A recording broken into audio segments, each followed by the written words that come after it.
one of the standard ways that people will talk about their character is,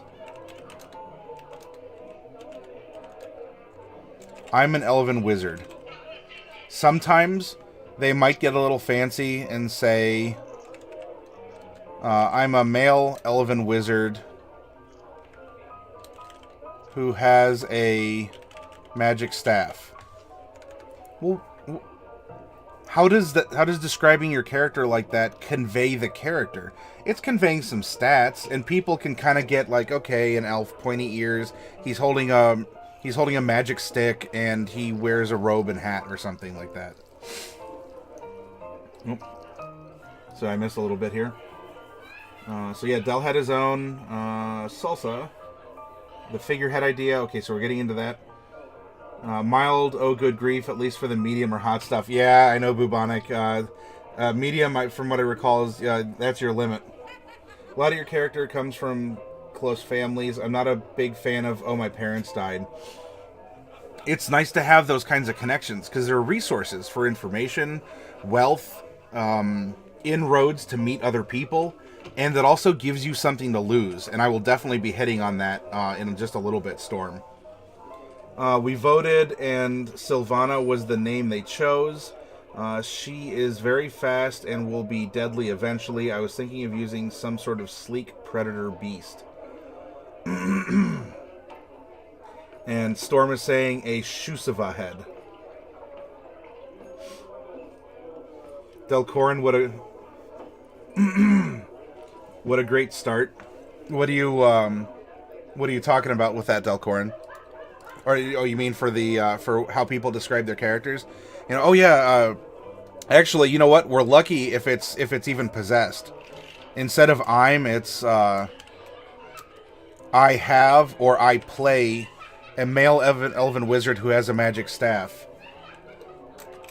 He shoots fireballs and has a decent charisma score. Does this sound like some characters that maybe others have described to you before? Whether or not they've meant it, we see the loss of the personality of the character as they're just stripped down to saying, what's the race and class, and something mechanical about them. Something that they possess. Almost as if they're just nothing more than an item themselves.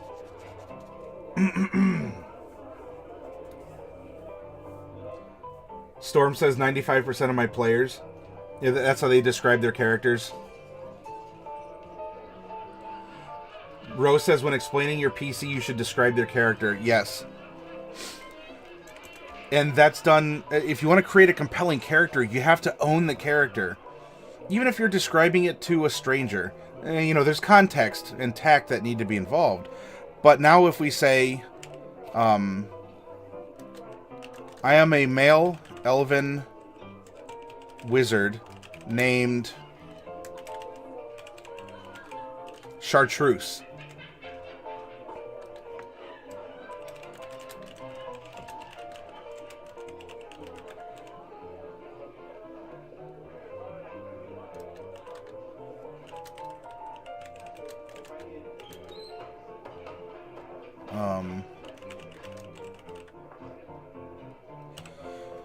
I'm a male elven wizard named Chartreuse. He is a master of pyromancy and is assisted by a magical relic. Now we're starting to get into it. Now we're having a more compelling character. I don't care about a male elven wizard. What does that tell me? Anyone can run a male elven wizard. Boring. Yawn. However, I want to know about Chartreuse. Maybe I've never heard of pyromancy before. Especially because, I mean, it's technically evocation, right? In D&D. So what's pyromancy? And he's assisted by a magical relic? Does it talk to him? Is it a tool? Or is it more than a tool, but less than, you know, some sentient thing? You couldn't describe Owen here. Just his backstory is like 2 pages long. If you want to share that on the Discord, Storm, there is a place for that. If you go to Tales from the Tabletop, feel free to drop in player backstories. They're fun to read. I do go through them, and you can get some feedback if you want. You need to use adjectives, says Ro. Oh, I'm going to use the Displacer Beast. And so it builds from here, and it starts from 2 sentences, and kind of as Storm was talking about, it can go to 2 pages. Use a voice for your character. Talk as if you're that character. I am the character. I am breathing life into this set of data that's on a piece of paper. Because not only can you get others interested in your character, and therefore you are getting more interested because you're getting this feedback, it's getting into the mentality of saying, I'm a living, breathing person that is a part of a world that has its own ecosystem and economy and social norms and expectations. Now all of a sudden, you aren't just a person who casts magic out of a book that can be anywhere, on a mountain, in a forest, on a ship, in the sea. He has a niche in the world, a say in the world, agency in the world. And that influence then is channeled through the abilities, through the artifacts, through the we can even say here, I play a,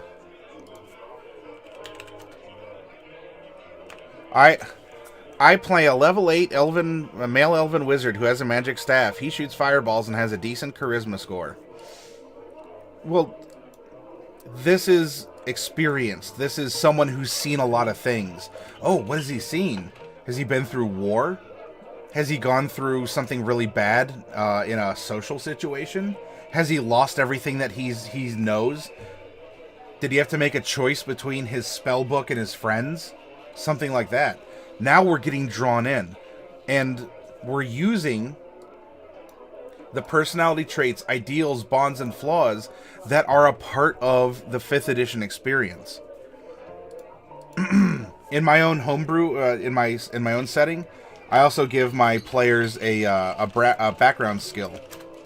And it's a skill that is specific. So let's say that we have smithing. You decide to, you're proficient in smith tools, and then you have, you are specifically an armor smith, or you are a singer. So you have performance, right? And performance is for a lot of different things. But if you're particularly a singer, I allow for a roll at advantage. Not proficiency, but I do allow for a roll at advantage because it's something specific that you're doing, and you're going to be better at it than not. And it helps to flesh out the character instead of even just saying I'm a singer or I'm a bard or I'm good at performing in front of people. I'm excellent at singing, and I can do a couple other things too. So, so this is something that grants advantage in this instance, depending on how it's phrased or how it's used, because it's very specific and brings a ton of flavor to your character. And I'm more interested in someone saying, yes, I excel at this kind of music, instead of just saying, I'm a level 10 bard. Boring. Owen is a male human hungry for more knowledge than he can take. His family and himself escaped the plague on his home continent of Galheim. Owen lost a brother to the plague, whom he named his first daughter after. See, that's a good pitch. Can you describe your character in a minute? You did it. There's a lot in there that we can now ask, pick apart, we want to know more, and suddenly, even if you didn't have that story prepared, it's making you think, and it's compelling you to come up with cause and effect situations that has the ramifications it does on the character. What was the plague? What happened? Did he get any last words in with his brother? And we go from there.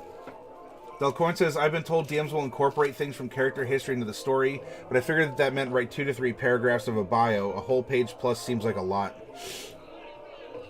That is really dependent on the DM, Delcorin. For the length and the attention span of the DM, I rely on my players and their characters to help flesh in the world that they're living in. I may be the DM and I'm the god of the world and I control everything but them. But just as we discussed in the PCs are co-DMs discussion, yeah, you have experienced the world on a first-person basis. And if you can help bring a portion of the world to life, I want to tell the story that has been colored by your experience in it. I may never have thought about producing a mountain village of Goliaths. But if you're playing a Goliath from a mountain village, suddenly now, okay, I can see where this is working, and I want to make the world come alive. I want it to be relevant. And it's something you can share with the other players, and the other players can share their locales as you travel around. And that experience, that knowledge, you know, that childhood lifestyle. I even ran a campaign where before everyone was level 1, we called them the Kid Adventures, because they all grew up together in an orphanage in a big city. And this was in 4th edition. They all grew up in an orphanage in a big city. And so we took them on their first adventure when they were all like, I don't know, 8 years old, like 8, 9 years old. They all had like 5 hit points and no armor. And they had to be, you know, they were little scamps and had to go and confront a certain situation that arose. And then after that, you know, some time passed and they earned their first level and we went from there. It helps to build the story.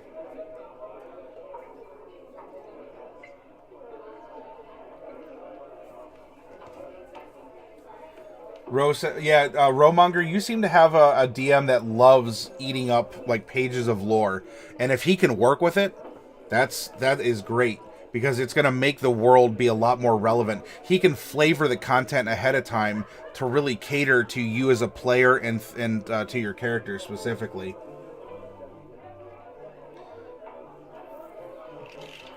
Bobica says definitely don't need more than the 2 or 3 paragraphs.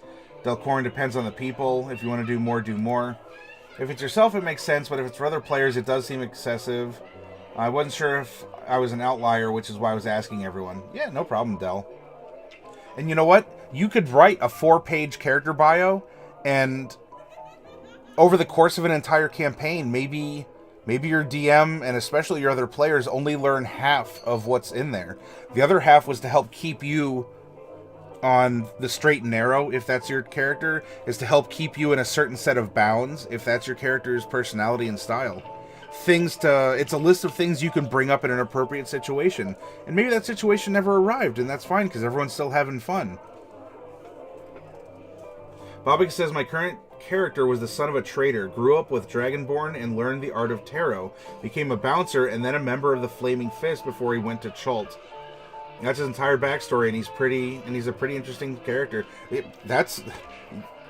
Just hitting those points, there's a lot of questions that suddenly naturally spring up, and you want to reap that harvest, and you want to know more. Grew up in a Dragonborn slum in Baldur's Gate. Delcorn, I'm a dude that's lived in the same town my whole life. Worked at some general goods store, got bored, and decided to go exploring. Anything beyond that seems like obvious filler. It is a start, and it's a better start than I play a level 8 male elven wizard who has a magic staff. It is a +3 staff, I'll have you know. Push up the glasses. He shoots fireballs and has a decent charisma score. So that is sterile as all get out, and that is a good start, Del. You could build a little bit more if you want to swap out some words or add in like one more notion too. You've created a character that is compelling for others, and you know what? By having these discussions, what if I were to ask you a question that you never considered about your character, and now you are considering it, and now you say, oh, yeah, why is that? Okay, here's a reason, and suddenly, wow, that's really compelling. I'm going to take this to my tabletop. I'm going to take this and play with other people. I want to project this through my character, because I never thought of something like that before. I gave my PC a rival in the backstory, and when it showed up, there was a lot of revealing of Sten's history. Oh, yeah. Sometimes that can be embarrassing. I can imagine Sten kind of like curling up in a ball with her tail just sort of like wrapped around her eyes and ears, like, no, don't tell him that story. And even if that didn't happen, we just painted a scene about your character. I never thought of having an ancient elvish forest that moves due to magic, but hey, the players are fantastic. Yeah. Your players, as a DM, your players will provide you with all kinds of ideas that you might not have had before. And when that happens, you play it cool and you're like, that's totally it. How'd you guess? How'd you know? Or you can you throw them the reward and you say, I honestly never thought of that. That completely works in the context of the world that we've put out there. That is awesome for you thinking so creatively. I'm going to use that and make sure that it gets a spotlight. And then the player can, oh yeah, hey. So it's a good reward as well. Bobika says, Wade also ran into a trap where his buddies got turned into zombies the moment they fell in battle when he was battling with the flaming fist. Ooh, that's a high-risk battle there. Ro likes writing stuff. Nah, you're not weird for liking to write things, Romonger. Oh, by the way, Ro, do you have any more pictures of your model? I was wondering about that work in progress. Did you end up giving her the tail and the horns? I'd like to see it if you did.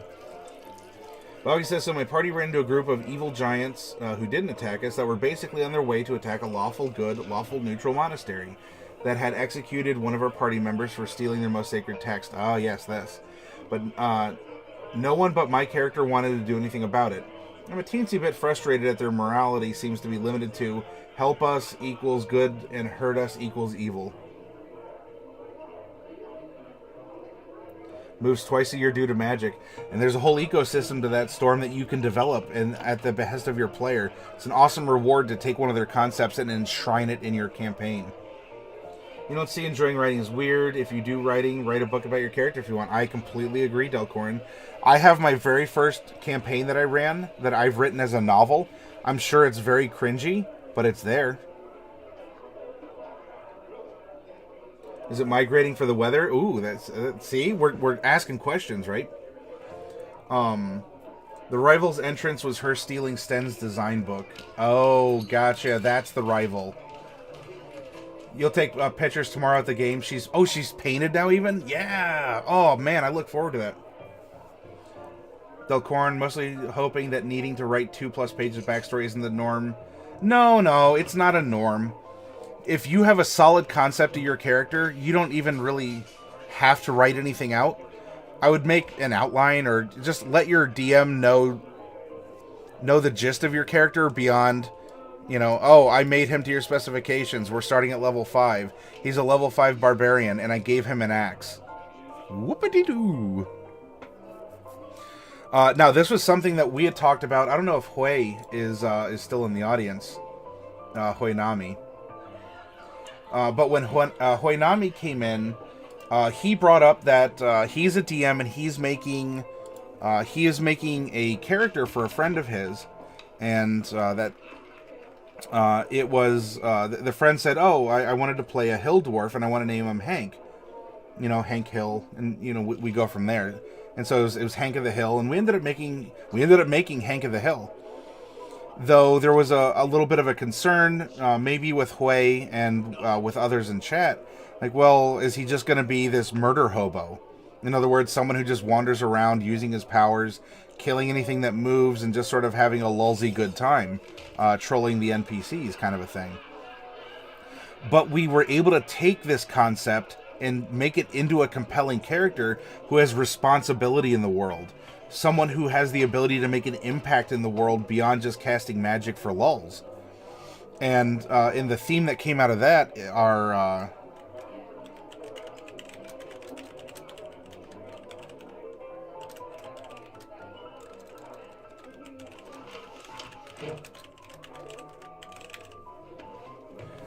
characters can make good jokes. Jokes don't make good characters. Right? You tell a joke, you hit the punchline, and then what? People might laugh. They might even laugh for, 5 minutes because you just absolutely hit their funny bone. What happens after 5 minutes is up? What happens after your character's punchline is over?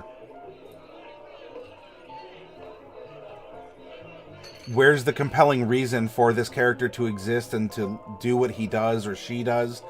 After the joke's been delivered, then what? Where are you going to go from here? And so when we were making Hank the dwarf, we needed to make sure that, okay, we can laugh and say, okay, so it's Hank the hill dwarf, and you know, haha, we get that. But Hank has a compelling story.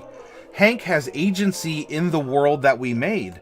And Hui took that and dropped this concept off to his friend, and his friend really liked it because he didn't think of these things before. He thought, this thing makes me happy to think about and I like it. But maybe as a new player, well, what do I do with it after he levels up a little bit? What do I do with it after I say the punchline? You know, after I reveal to the party in session 1 or 2 what my true name is. I am Hank, and everyone goes, aha, he's a hill dwarf, Hank Hill. And then the next session, what? What is he beyond a joke? So in order to make a compelling character, you can have funny moments with that character. But I would suggest not making your character based on a joke.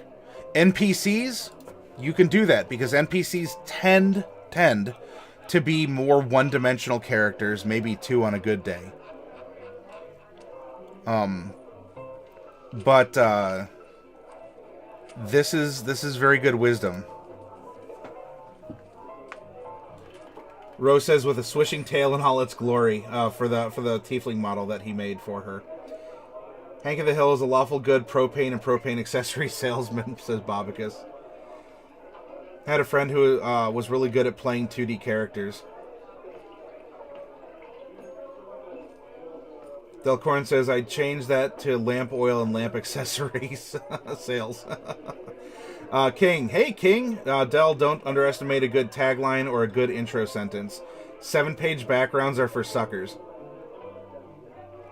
Bobicus. He played a chaotic neutral turned chaotic evil warforged that had an irrational hatred of elves. As the game progressed, it was revealed he had committed war crimes against the elves and had been knighted for his bravery.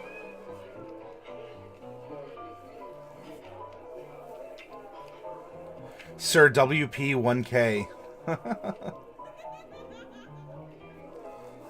Rose says, King, you need 13 pages. Oh, you've been lurking, King? The 3.5 game is on. King, send him my regards, please. And it was a good crew. I enjoyed watching him. So can you tell him that I say hi? His real life initials were WP. It took the DM 2 months to figure out his naming scheme. Ah. So is the 1K 1,000 for something, or where did that next part come?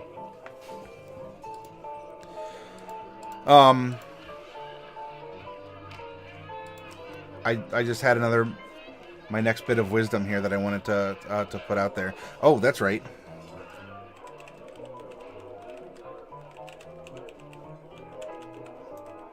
Weaknesses are strengths. Compelling characters have flaws, even beyond the mechanical one that you get as part of your background.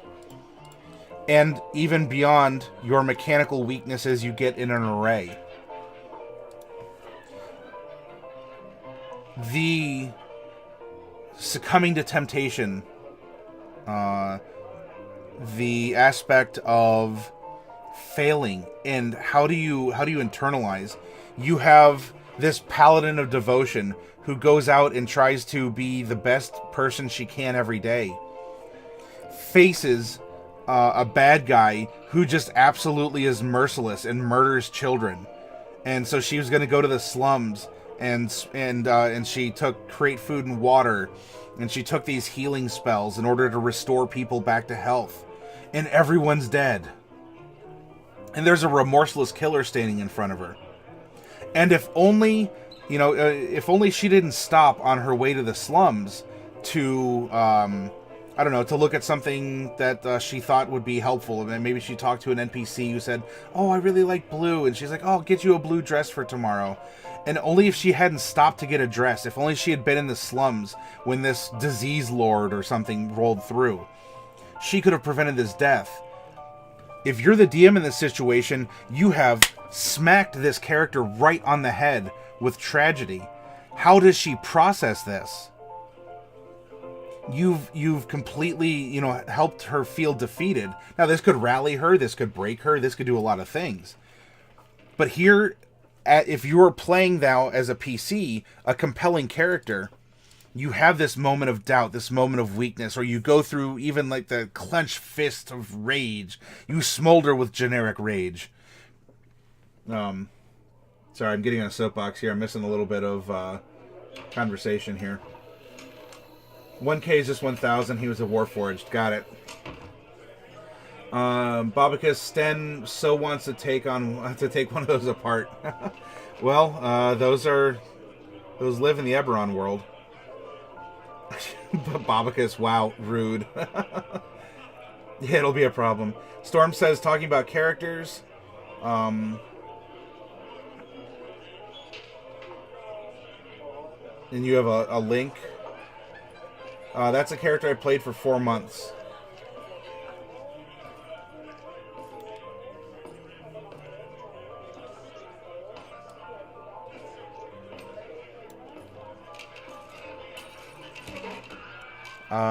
I guess this is the right thing. Aha.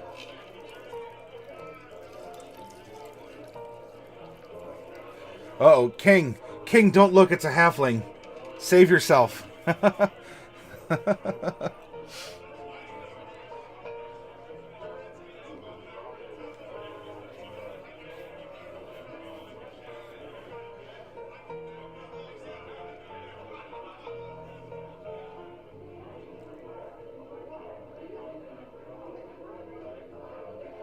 Oh, and you even have a whole an adventure diary going on here. Murder mystery, CSI, dust fell.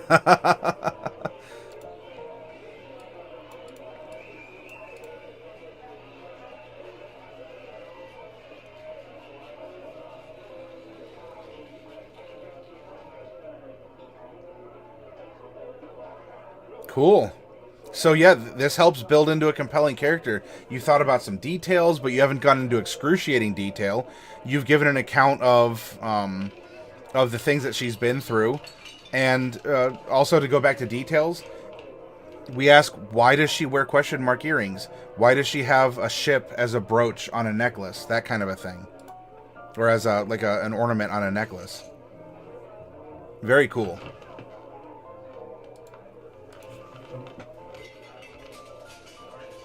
Delcorn says, what if someone is just an average Joe who has led an average life and decides they're tired of doing the same thing and set out to find something else? That's perfectly fine. I mean, the Matrix had Mr. Anderson before he turned into Neo. The vampire character that I described a couple nights ago, my Assamite character, was the exact same way. You could have a compelling character who says, you know what, I'm done, I'm fed up. I want something in my life needs to change. That's the compelling part. It's not compelling if he just sits around and, you know, oh, well, I guess this other army's going to invade. I hope they don't cast a fireball at my apartment building. Oh, well. Hey, look, coupons. It looks like pork's on sale.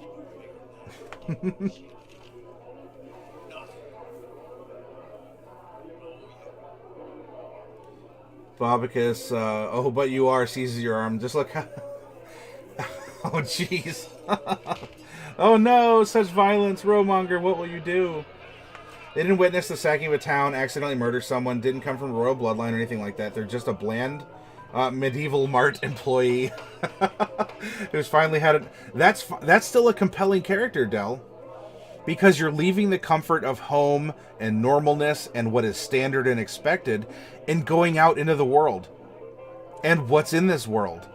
You're bringing the other players and your DM along that journey, even though they're on the journey with you. You're still a part of that team carrying it forward. Your reactions to things can be completely different than another character's, even if you're both from the same region, because it's not your lifestyle, it's not your experience, and you're doing more than just saying, oh yeah, so I'm just going to let the farmer talk about plants. Well, your average Joe might say, yeah, I worked in a market, I remember getting these in.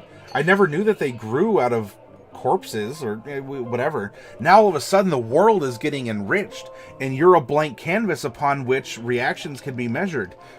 These kind of tabula rasa or blank slate characters, Del, can be very compelling as long as they're willing to engage in the world and not just let the world, you know, beat them back on the couch to watch Major Illusions all day. What? Pork is on sale? My adventure can wait a few more minutes. Oh, and the ship brooch. See, we ask questions. The ship brooch is a gift from her father. Question mark earrings are because she literally is a detective. So in this world, detectives are they wear these earrings, and that's how you can tell who they are. I guess I'll have to make another arm. Yeah, you have bubonic rolling too. Oh, Bobicus is challenging you, Ro. Can you make a biological marvel? Hey, so that's cool. So you've made a badge of office, and again, you're painting this corner of the world, and this corner faces out into everything else, and it touches everything else, you know, or at least within 6 degrees, right? We can play 6 degrees of Ralliance. Who does she know? Who does this person that she knows know? No, no, no, no, no, no, no, no, and so on and so forth. The 6 degrees of Ralliance. Actually, I was thinking of making Sten get addicted to body augmentation. Oh, they do that in Warhammer 40k. Bubonic, here's your prompt. 40k was mentioned. Yep.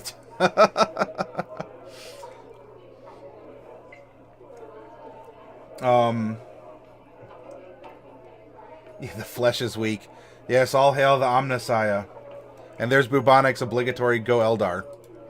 So, Delcorin, for the character concept you have in mind, he's like Fry from Futurama, you know. My only weakness is being weak.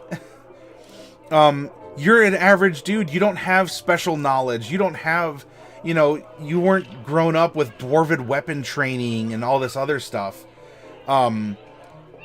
This is what is compelling.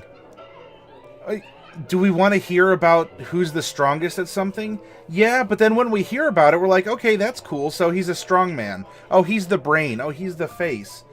You've encapsulated your strength is a limit to your character. Where's the opportunity to grow? Where's your risk and reward? Where's the margin into which you're pushing? I'm using economic terms and finance and such. When we learn that, oh, so someone can lift, 1,000 pounds. Wow, that's neat.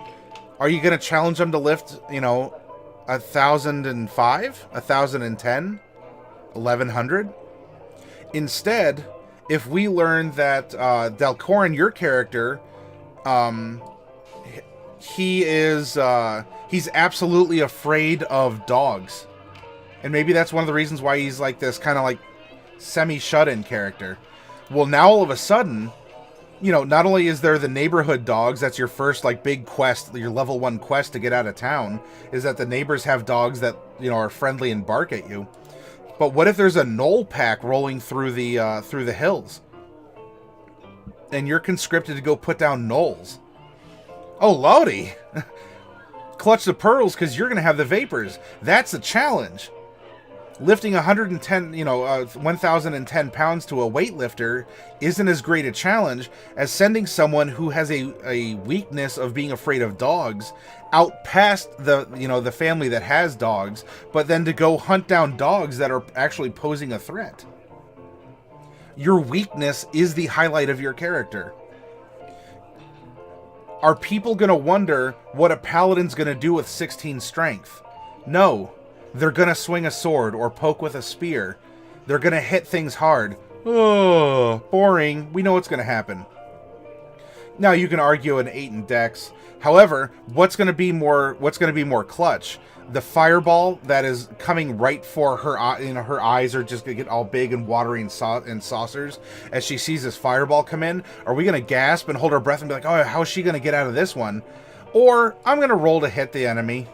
I'll roll twice. Well, whoopity-doo. You roll twice in something you're good at doing. Are you going to succeed where you're going to normally fail? Look at Rakami. Look at her. Her weakness is wisdom. This is a... If we're going off of pure mechanics of D&D, this is a crucial weakness.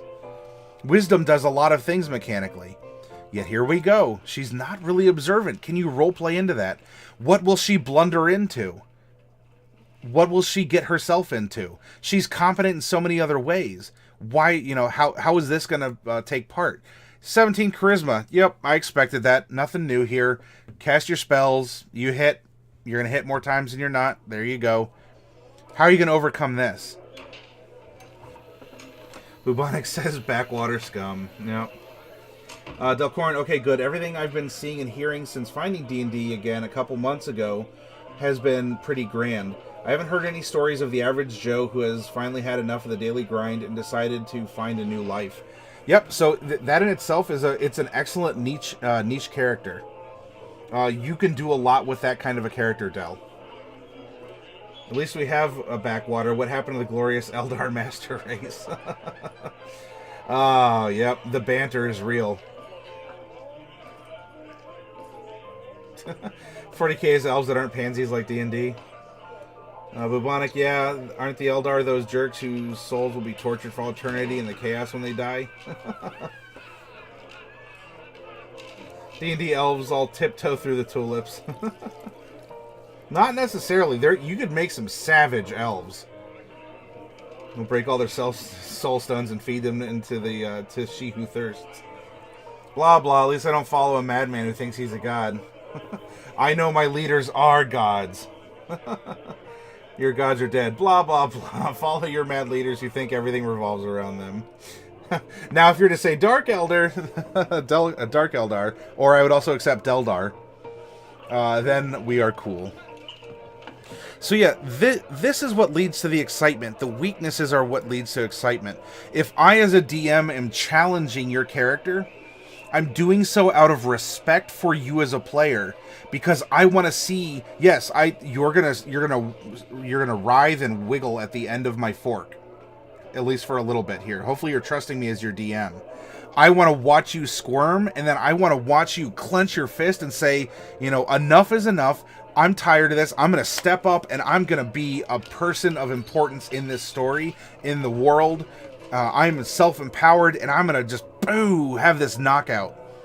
That is good storytelling. That is a compelling character. Someone who almost crumbled. Heck, even someone who has crumbled. You know, we rolled a paladin. A fallen paladin is a mechanical way to have this kind of a concept. To be challenged and overcome it, and maybe even return, or find something else to do. But all of these characters here, in their own ways, they have their flaws. They have their physical weaknesses. Boom, 8 Constitution. We sacrificed our body to enrich our mind. Well, I mean, it's a mental stat still, but you know, why would mechanically we put a negative in con? That makes no sense. I'll tell you, because Lokiadius here, he's going to put in work when it comes to mental tasks. Also, his build is such that he wants to be around other people and in some ways to use them or command them. And so he has a different concept of self. He's not a standard issue warlock, and that's great. Yes, he's casting off of charisma, and yes, it's high. That's fine. His personality's making him different than saying, oh, you know, I'm a level 15 warlock. You're like, oh, that's really cool. Level 15? What? That's a question, right? Because how many people make it to 15? But is that as compelling a character of, how did he live this long so far? What does he do? What's his point and purpose? What is the ultimate goal? When will he stop with the plots and plans?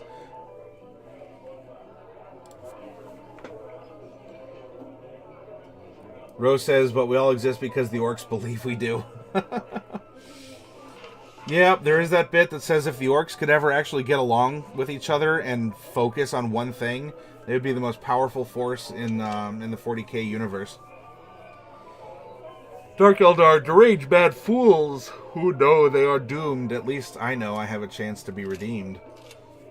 Storm says I have a PDF for a child class that starts the characters out in a pre-class that has 5 levels, that I suggest my players to play because it helps to build a story.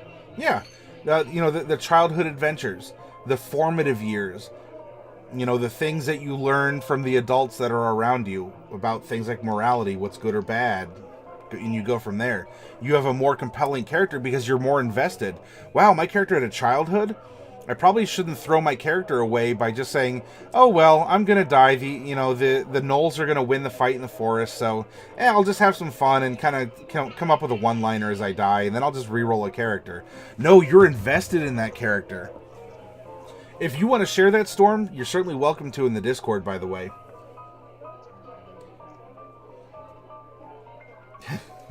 What you fool Inquisitors fail to think is... what's hell for you is heaven for us. Well, we can have this debate for all eternity, because frankly, it's always the same thing.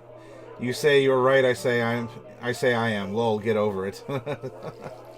Delcorn at 15, I'd assume they've gotten a ton of stories to tell, and their history is pretty well fleshed out. Yeah, I mean, if you think about it, depending on the setting, and this is coming down to your DM, by 15, if we go kind of more true medieval life, 15 is adulthood.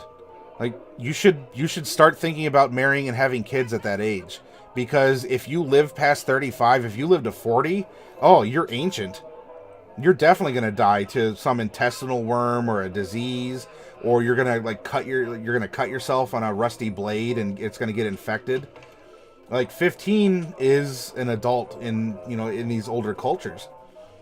And so they'd have a lot of experience because the whole culture, everyone's an adult at 15 in this situation.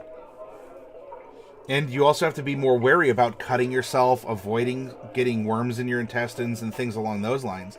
You've had to learn quickly.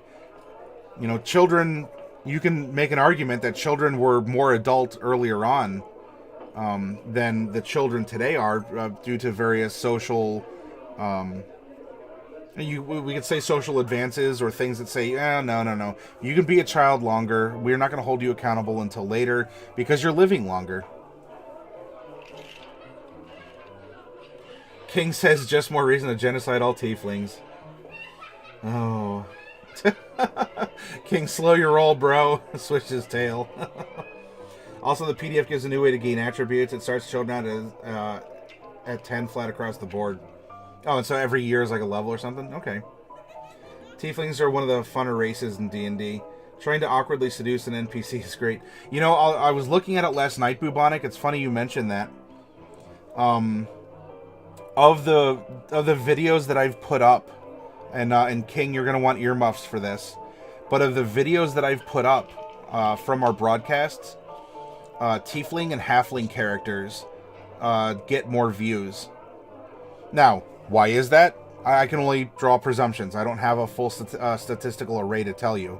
Though my initial hunch is that we want someone compelling. Both of those kinds of characters are more compelling than a lot of the other standard races. Tieflings, because of their mystery, their intrigue, they flirt with the taboo and the diabolic while still being safely humanoid. They have tails and horns, but they still are human.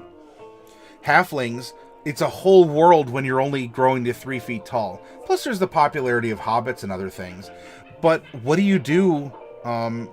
How do you act in certain relationships? Whether it's a friendship, what if it's an actual romantic relationship? If I'm playing a halfling male, and I kind of get this in Final Fantasy XIV, I play a Lalafell. Those are the short races. And you have a romantic interest with an NPC who's not a halfling or a gnome, arguably a dwarf. Suddenly that challenges a lot of societal concepts. That makes some people maybe uneasy. Others will see it, I want this challenge, or because they love the fun and innocence that halflings bring to the world. Everything is bigger, and I'm optimistic, and I love this. I love the presentation, and I can do more things as a human, just a small one, than as a medium-sized one. And so that's invigorating. And at least that's what I'm telling myself why my tiefling and halfling videos are more popular. What's a tiefling? Are they like Mr. Tumnus from the Chronicles of Narnia?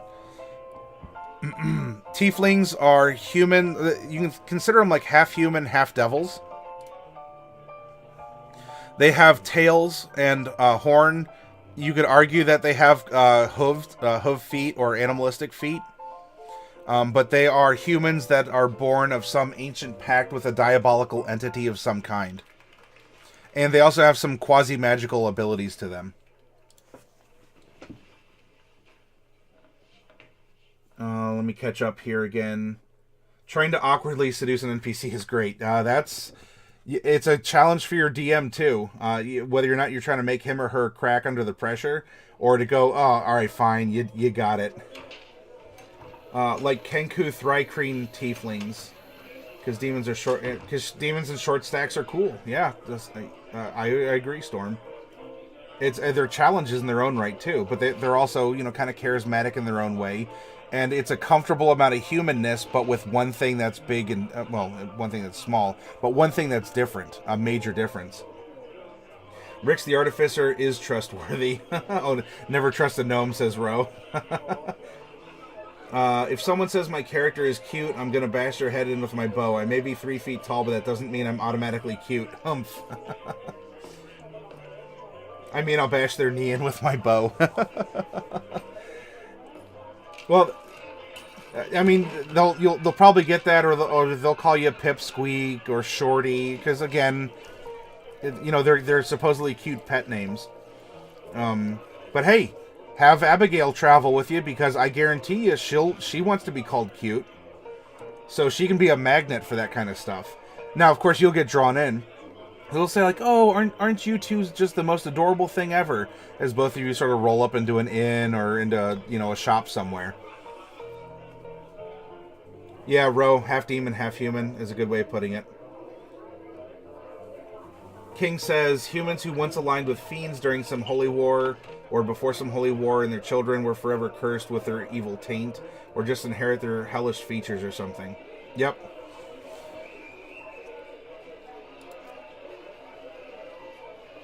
So these are some of the aspects to being a tiefling. And Big Break, this could be inspirational for you, because we're talking about creating compelling characters. While there's no real mechanical benefit to having a tail, you do martial arts, right? You do jujitsu, if I remember correctly. Can you take a character like this, someone who has horns, like actual, like honest-to-goodness bone horns as part of a skull, and or a tail? How would you fight? Or like, what kind of a martial art technique would you come up with if you were a tiefling, or you had to wrestle against a tiefling in some way? If you don't consider it wrestling, I don't mean it like that. But does this inspire you to create a compelling character? What if you made a monk, a tiefling monk? Would you fight using your tail? Would you fight using your horns? Would you look at those as actually like vulnerabilities in your martial art discipline, Big Break? Would having a tail mean a quicker takedown? Would having horns be a liability or a strength? All of a sudden, boom, questions are being asked. We're taking something that's standard issue and we're putting a compelling nature on it, because we're looking at it in a more detailed way, instead of just saying, I'm a tiefling monk, which is kind of odd itself. But you, Big Break, can say, I teach jujitsu for a living. How would I fight someone like this? Let me see here. So Big Break, tainted fruit of a cursed tree should be destroyed before their seeds can germinate and create a force of corruption, says Bobicus. Also, halflings, they're also bad and stuff. Mr. Tumnus was definitely a tiefling, just saying. My DM runs tiefling as a race, kind of like the Asari from Mass Effect. Tiefling mates with any other race, you get a tiefling version of the other race.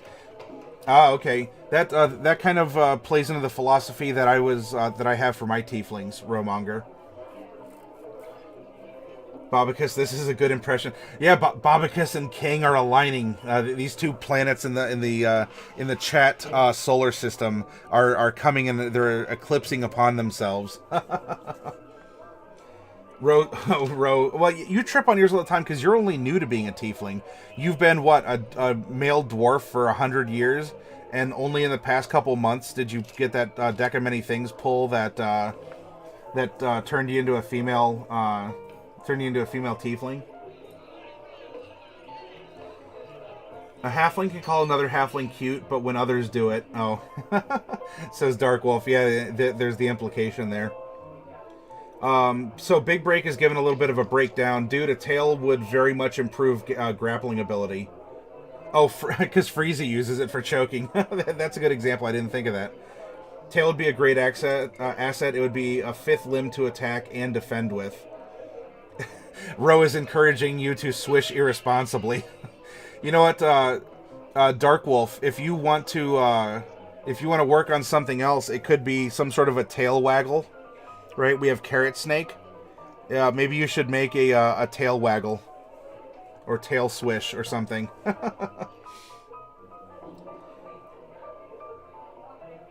Check out Frieza uses his tail in Dragon Ball Super. Yeah, I just didn't know with the moves and the practices if it was something that, because the 4 limbs are more projected outward and the one is back, if you could somehow, like, move around and get it into some kind of a grip and then, like, leverage at the hips and take down a tiefling a little bit more easily because of that. I remember his lawful good, lawful neutral cleric who killed one of my party, says Bobicus. Super just does a bunch of callbacks to Z. Frieza did a lot of nonsense when his fight against Goku. Bobicus says, my parties ran into an evil party of giants that were on the way back to attack the monastery, and they were all like, yeah, sure, go for it. Why are D&D players so petty, even with the good on the character sheet? I'm frustrated. Uh-oh. Your good party let an evil party of giants go unchecked? Nice. King and Bobicus is the eclipse and the power is flowing. Secretly, King is actually a tiefling, and he's just corrupting, and his influence is spreading throughout everyone in here. All while simultaneously calling for the killing of all tieflings, because that means he's the only one left. Bubonic says, just put up a Thrycreen race stats for 5e. Oh, okay, and that's in the Discord. Bobicus, I'm okay with this.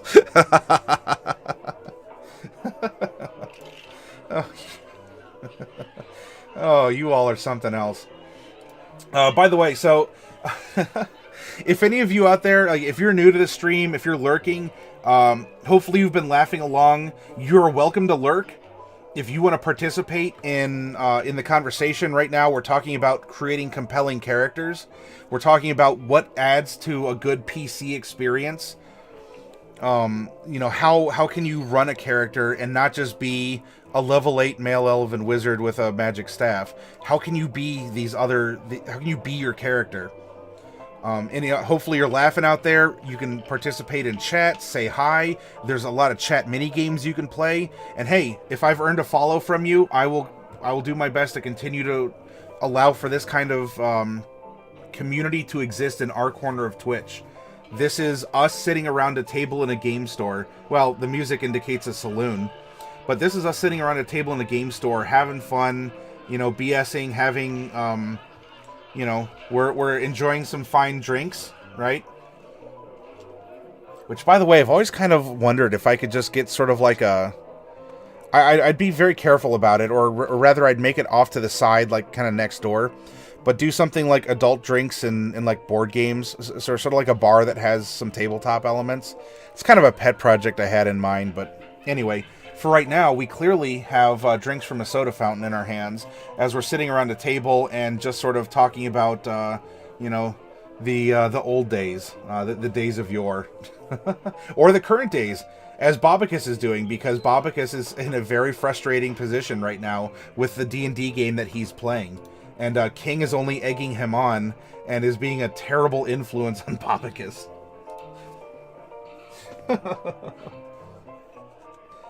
This is good. Everything is fine. No one worry about anything. The games... Oh, so they do sell beer. How does that work out, Bobicus, if you don't mind telling me? I'm a little curious. I mean, I imagine people aren't going there and getting plastered, or that, you know, drunkards you know, drunkards or lushes are kind of a bad, like, or a constant thing. But I would enjoy hearing about that. Ro says, now you can challenge the Klingons for galactic supremacy.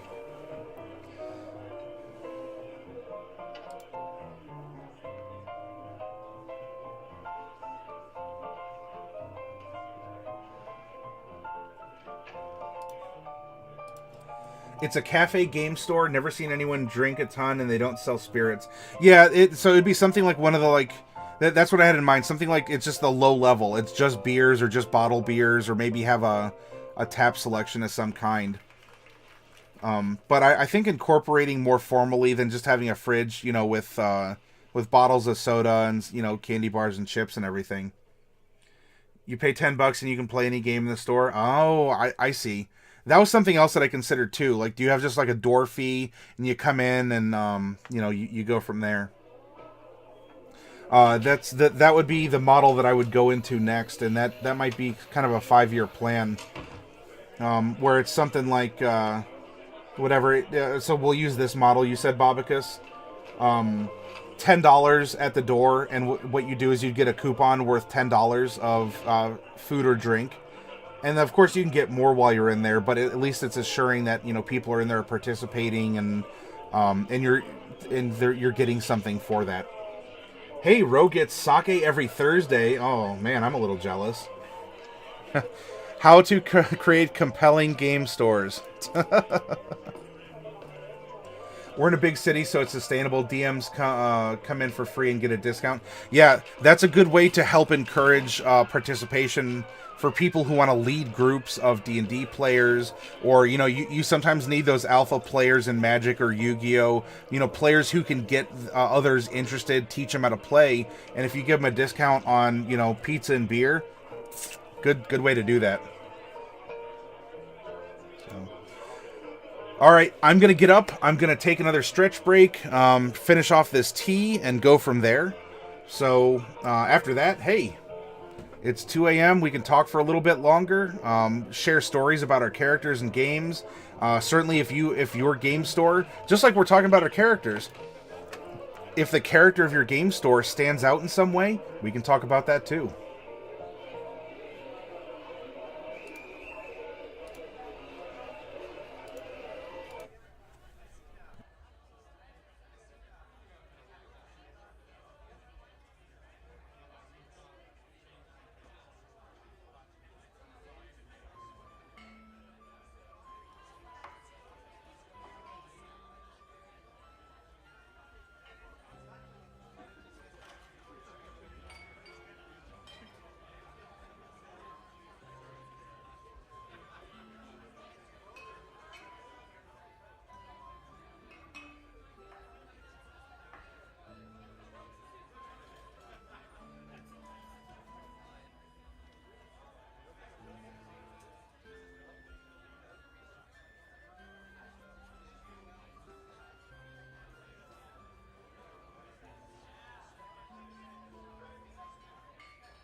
Alright, I have returned. And I'll get on camera soon.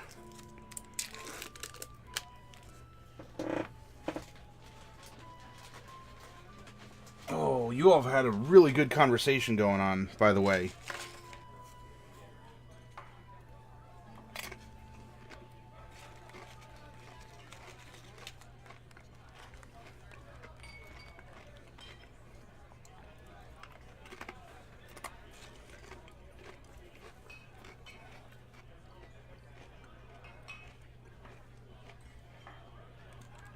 Sorry, I'm reading and I'm trying to catch up here.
Alright, all's right with the world again. I'll come back. Bobby's is telling a good tale too. Ooh, I'm gonna narrate this one. Although I'm gonna bring up what's on the old Discord first. Earphones engage.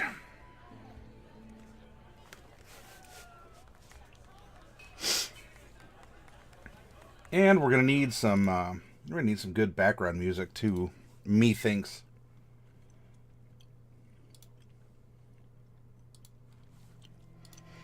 Alright, so this is what Delcorin is nomming on tonight. As I told him, I recommend this salsa. It is not a bad salsa. It is definitely thick and chunky. It is good. If anything, I just made fun of him because it's mild. At least go medium, bro. Come on. Pardon. And then we also have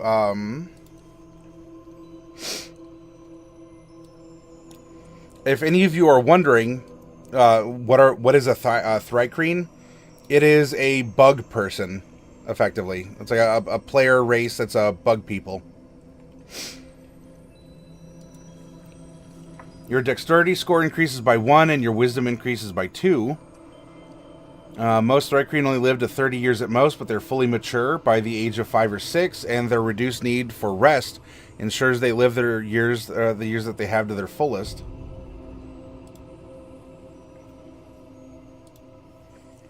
Keep going, Bob, because I'll make sure to narrate what you have going, too. Medium-sized, yep. Base speed 30 feet, dark vision, okay. If you're not wearing armor, your AC equals 13 plus your dex mod.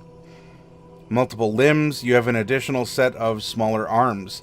You may interact with an additional object or feature of the environment for free during your turn. You can carry an additional one-handed weapon in each of these extra arms, and you cannot use the versatile property of weapons carried in these extra arms. You cannot use these extra arms to initiate grapples or wear shields. These hands can be used for other tasks such as opening doors, carrying torches, using tools, or performing the somatic components of spells without difficulty when they are not holding weapons.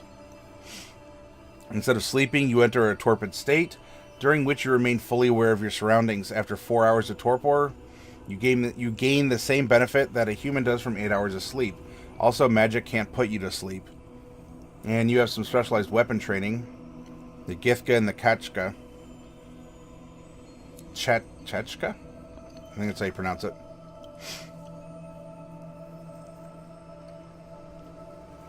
It's a glaive. Okay. Same statistics as a dart. Common and Thrycreen, yep.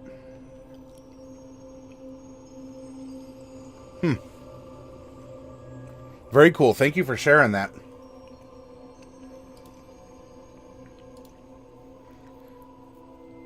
And also, Dark Wolf has sketched out another piece of art.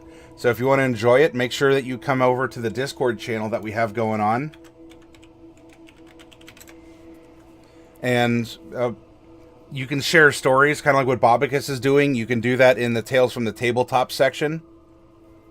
It doesn't even have to be about D&D. For instance, here's a Vampire the Masquerade backstory. Here's some other backstories that that other people out there in Chatland have shared as well. And there's a lot of funny stuff here. Clever Ranger, Shambling Mound. You know, just fun, good time pictures.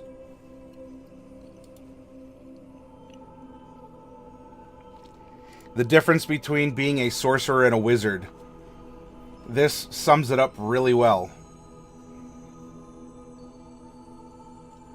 Yeah, Bobicus.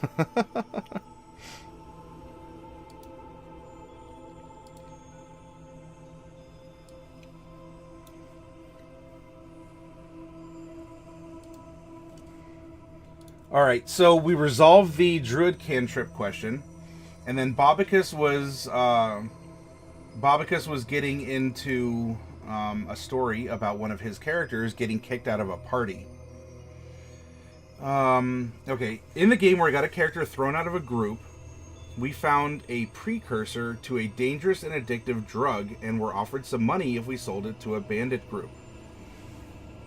I was almost all chaotic neutral, so they were going to take the deal. All my character wanted to do was wash his hands of the affair by reporting the cave where we had discovered the precursor and its guards. Why did I lose? It still shows it playing there. For whatever reason, yeah, it showed it's playing there.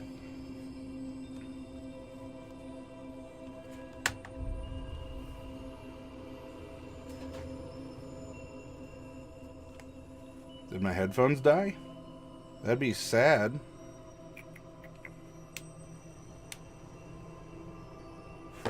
That'd be very sad, yeah. Well, shucks. And I replugged in the USB cord, too. Well, enjoy the music. Just make sure it's nothing in the slack of the cord. I might just have to return these things. I don't have a cat behind the computer either.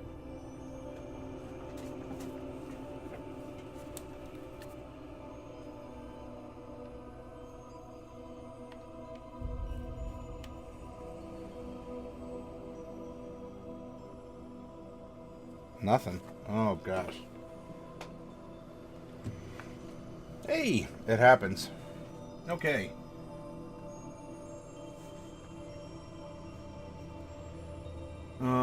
Alright, so the area was known to be infested with bandits, and they found the precursor extracted from the cave walls. The idea was they would assume the bandits did it and could do something about it if they wanted to.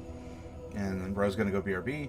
Bobicus continues, so after a tense negotiation with the bandits for the money, the party is well paid and no longer wants to betray the bandits who dealt with them fairly.